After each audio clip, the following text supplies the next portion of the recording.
It happens to me all the time, and it happened just this week. A young person I'd never met introduced himself to me and said that when he saw our guest today on an earlier episode of this program, he felt he was seeing a man who knew how to think. Dr. Thomas Sowell on Uncommon Knowledge now.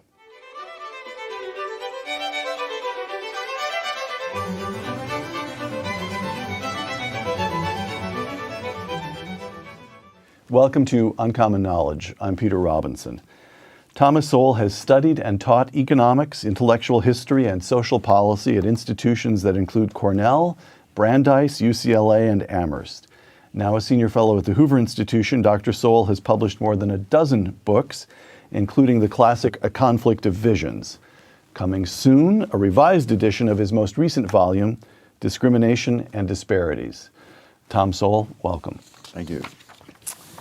You grew up in Harlem, dropped out of high school to join the Marine Corps during the Korean War, received an undergraduate degree from Harvard, a master's from Columbia, and your doctorate from the University of Chicago. All of which pales by comparison with the fact that you once tried out for the Brooklyn Dodgers. But during this period, from Harlem to the University of Chicago, throughout your 20s, you've said, you spent most of the decade of your 20s as a Marxist. Yes. Why? What was the attraction? Well, I guess I first was very puzzled. See, there's one little correction I would make. At age 16, I was a dropout, high school dropout, and I went to work full time as a Western Union messenger. Delivering telegrams. Delivering telegrams. We better say that because there will be a generation that won't know what Western Union was. But go ahead. Yeah, that's true too. Right. And so I worked in the area of Manhattan called the Chelsea District, which is around 23rd Street, 9th Avenue. And at the end of the day, I had several ways of getting back home. The easiest, fastest way was with a subway, which was a nickel in those days. When I was feeling flush, I might go for a bus for a dime.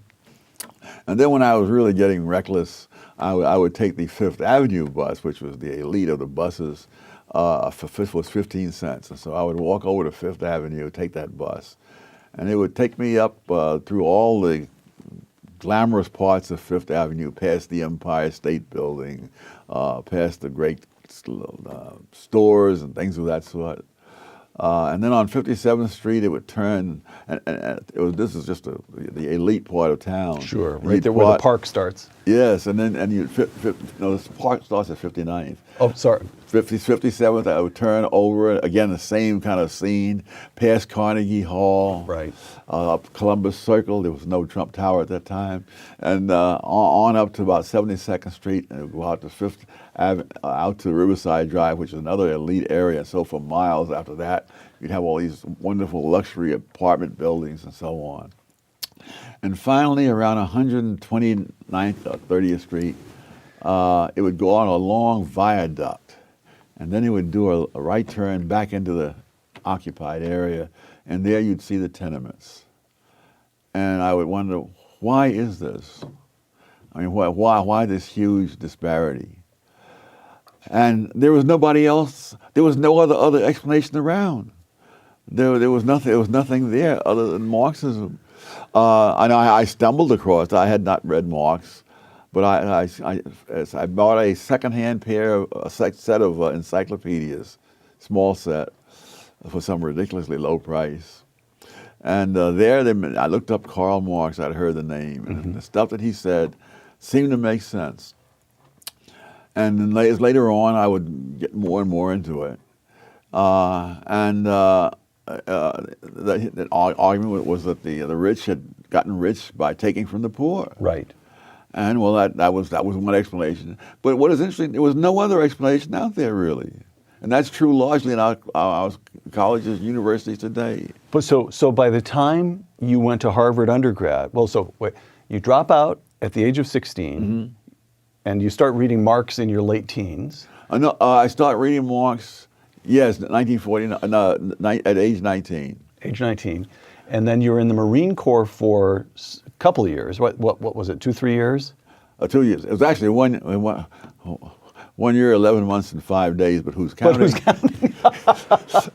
All right, so by the time you went to Harvard, you had already become intellectually engaged with Marxism. Yes. And Harvard didn't talk you out of it, and the study of economics at Harvard didn't talk you out of it, nor did getting a master's at Columbia, nor did getting a doctorate at Chicago dissuade you from Marxism. Is that? And you studied with Milton Friedman of all people. How could you have sat in Milton Friedman's classroom and remained a Marxist? Some people are just stubborn.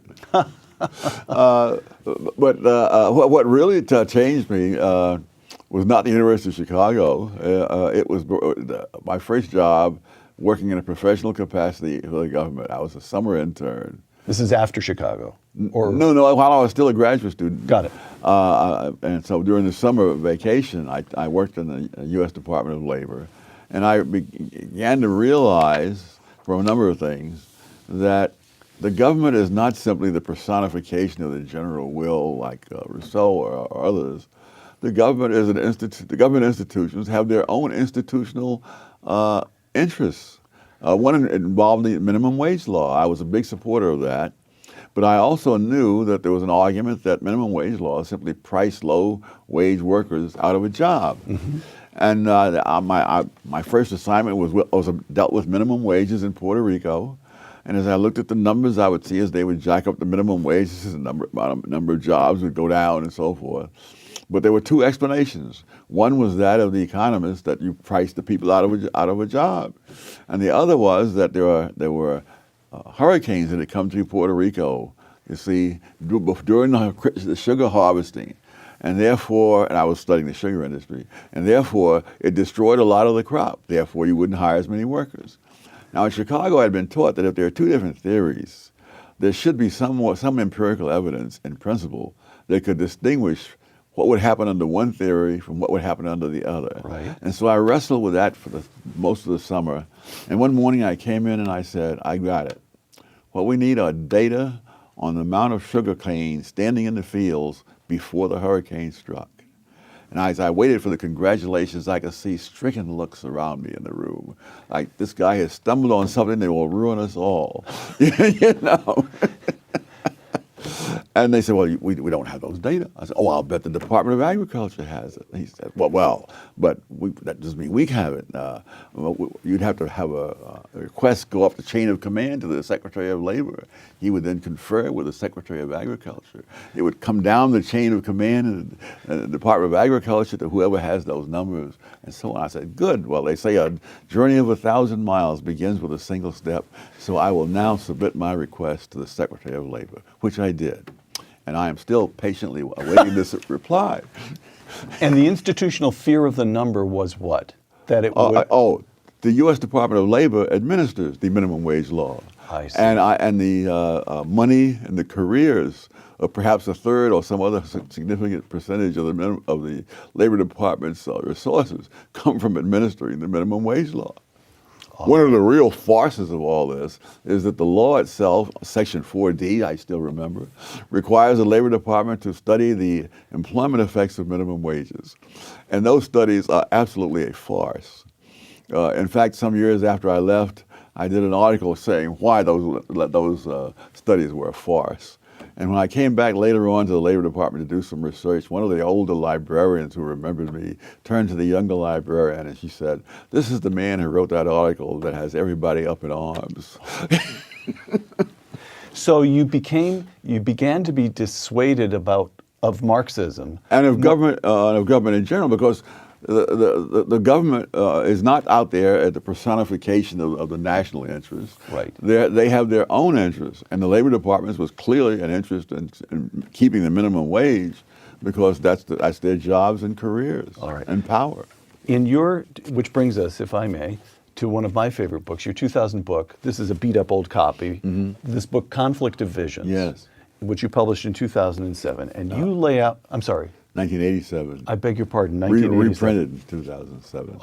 Well, beat up as this book is, it turns out this is a reprint, sorry. 1987, and you lay out two competing ways of looking at economics and politics, really two competing ways of looking at life that go back at least 200 years, the constrained vision and the unconstrained vision.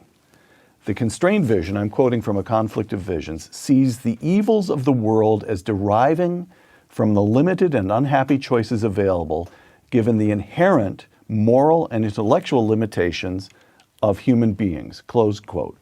So the constrained vision understands itself as constrained by the limitations of reality itself. Yes. Is that correct? Yes. Okay. In other words, they cannot proceed as so many do, that good things happen automatically, but bad things are somebody's fault. Got it. Got it.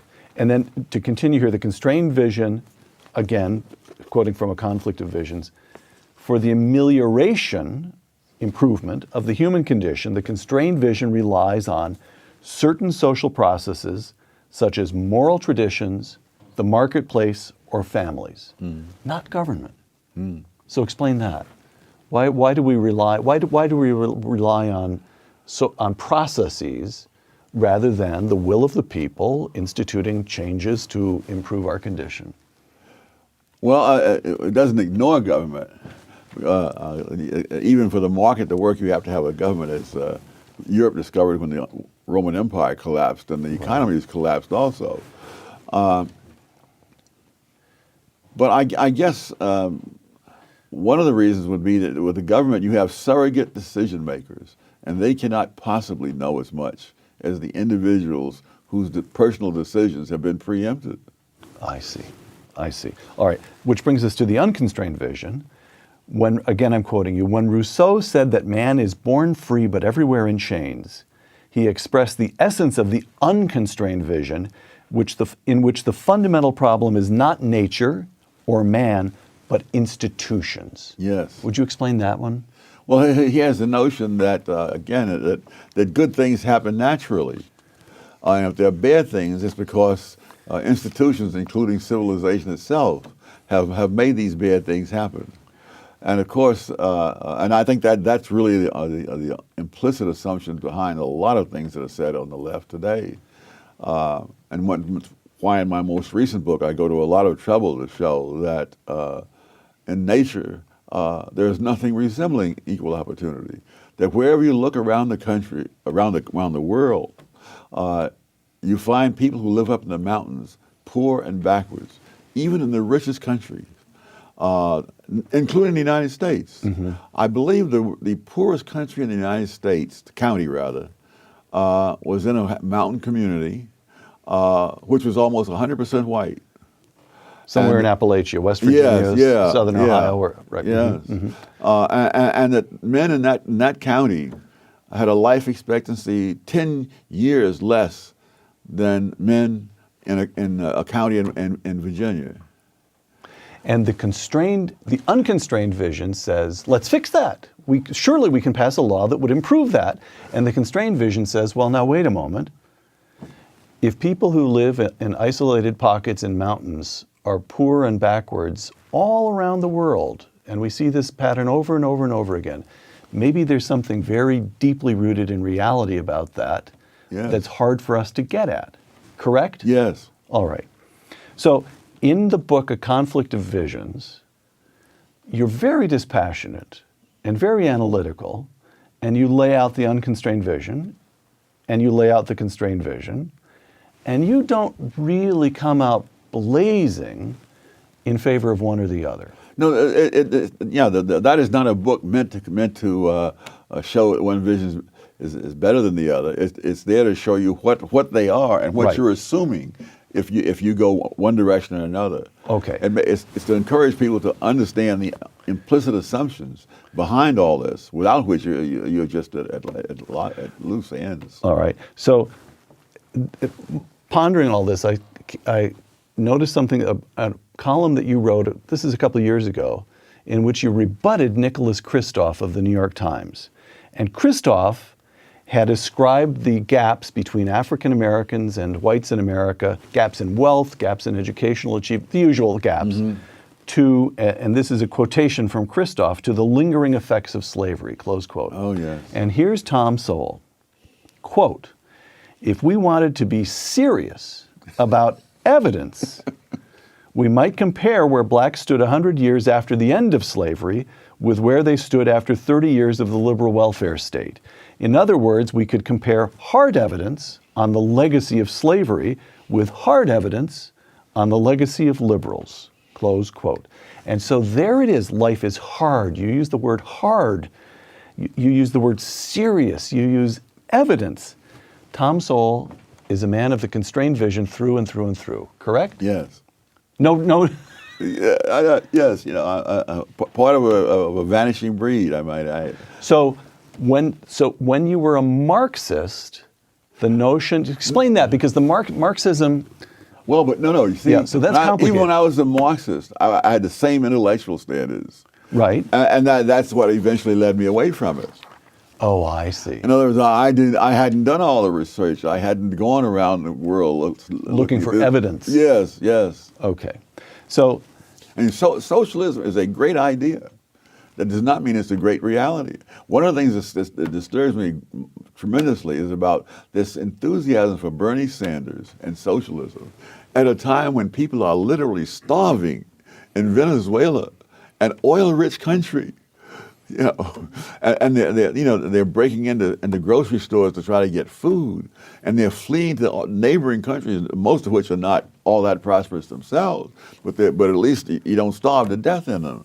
And none of that makes a bit of difference. Mm-hmm. I don't think most of these people who are out there cheering for Bernie Sanders have given a thought to Venezuela. To the evidence. That's right. To the evidence. Yes. All right. Which brings us to something that you refer to in a number of columns as the retrogression, the experience of African Americans in this country. Economic progress, I'm quoting you. Despite the grand myth that black economic progress began or accelerated with the passage of the civil rights laws and the war on poverty programs of the 1960s, the fact is that the poverty rate among blacks fell from 87% in 1940 to 47% in 1960. But over the next 20 years, the poverty rate among blacks fell another 18 percentage points. This was just the continuation of a previous economic trend, but at a slower rate of progress. It was not some grand deliverance, close quote. That is so counter to what we are taught in school, what appears on the editorial pages of newspapers, that I feel as though I want to ask you, you really want to stick with that assertion? I have more evidence in my most recent book, Discrimination and Disparities. I point out that this really is a pattern not peculiar to blacks or even to the United States, that you can see the same thing in England, you can see it in any number of other countries, that the poor were much worse off economically, let's say in the first half of the 20th century, and yet in terms of their own behavior, they were far more decent societies, and afterwards, after this welfare state that's supposed to make them better off and better human beings, that's when the crime rate skyrocketed on both sides of the Atlantic. The British were famous for being perhaps the most polite, considerate society in the world. Prior to that. After that, you get things like the 2011 riots over there, went through London, Manchester, where they're going through this. They anticipated Ferguson and Baltimore by a few years. And the same things, the burning down of buildings, the throwing of gasoline bombs, the whole schmear. And none of those people were descendants of slaves. So the poor people were doing, if the lesson of the 20th century is something like poor people, including in this country African Americans, were improving their lot and leading fundamentally decent lives until the government decided to help them. Yeah, yes.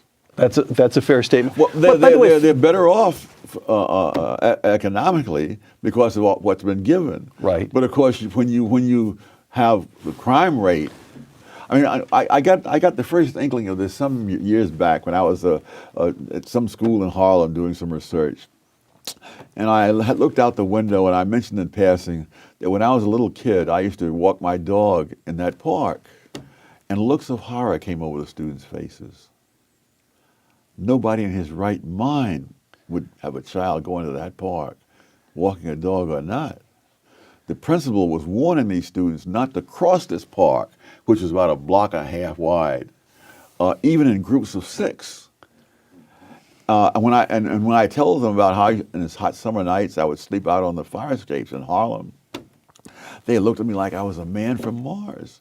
People were doing that all over New York.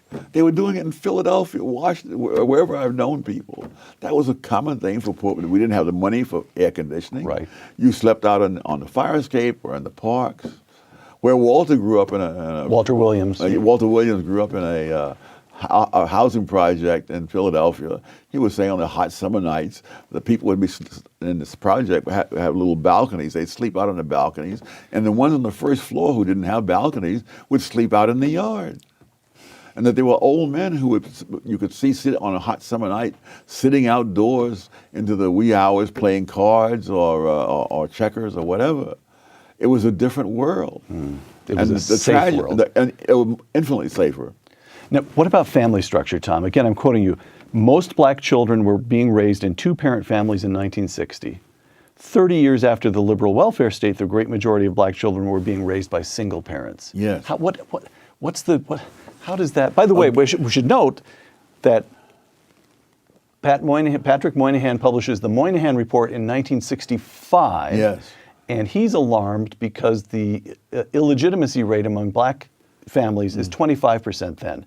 Now, among whites, it's over a third. Yes. Hispanics, it's over half. And among African Americans, it's over 70%. What's going on there? Well, this is, again, this too, you find the same thing in Britain. You find it in France, in Norway. You find it in the Western world. In fact, The dissolution of the family structure. Oh, yeah. There are any number of Western nations where 40% of the children are raised with only one parent. Right.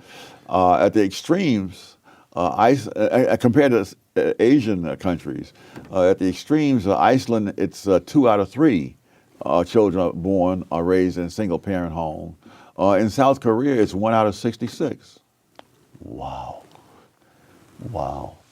And so, that's the welfare state? Yes, it is. Oh, you're paying. You're creating a situation where if the first of all, you're creating a situation where if the man stays there, the government will not give the woman welfare, and if he leaves, it will.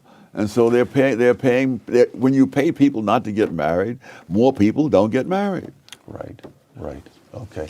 So what would have happened if Lyndon Johnson, instead of becoming a liberal, had remained a crusty, tough, skeptical Texas conservative, yes, which is certainly the way he started his career?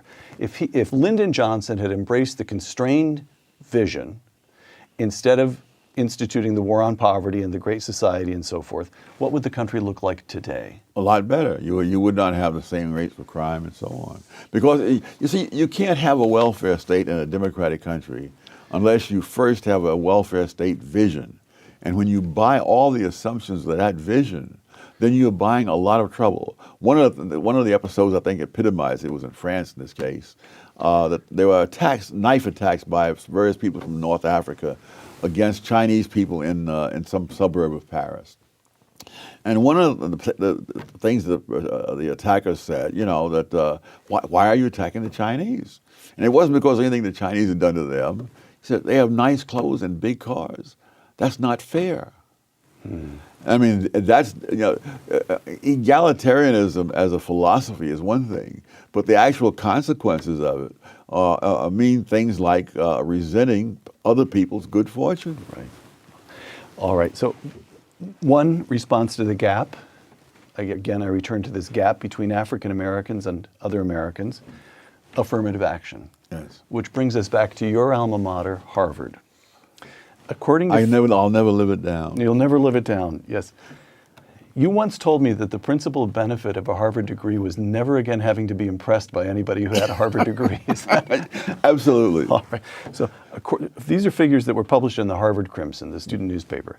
In the Harvard class of 2019, these are the kids who will be graduating next June, The average SAT score for black students was 2149.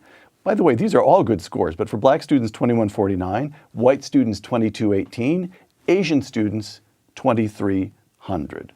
Well, now that must be reasonable because it's taking place at Harvard, the seat of reason.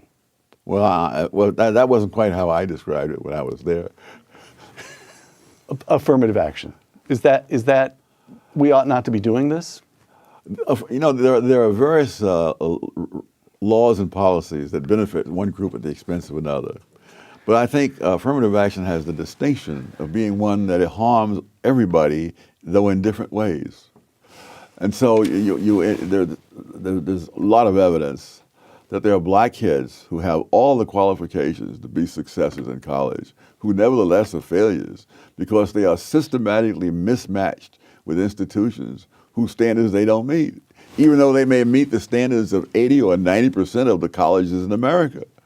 I remember first aware of this when I was teaching at Cornell, and I found that half the black students at Cornell were on some kind of academic probation. And so I went over to the administration building and looked up the SATs of these students. The average black student at Cornell at that time scored at the 75th percentile.